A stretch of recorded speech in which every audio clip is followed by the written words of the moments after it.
هل تعلم حقيقة الحرب السيبرانية التي تخوضها الجزائر الآن؟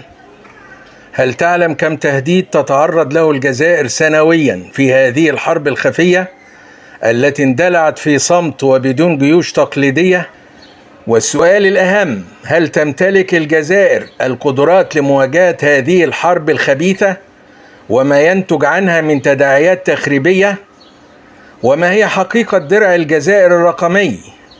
هل هو قادر حقا على تحقيق الردع وبناء حائط صد منيع للدفاعات الجزائرية الرقمية ومواجهة المتربصين والمخربين في هذه الحرب السيبرانية ومن ثم حماية الأمن الوطني الجزائري؟ كل هذه التساؤلات ننفرد بالإجابة عليها في تقرير مصور حصري قريبا جدا، انتظرونا.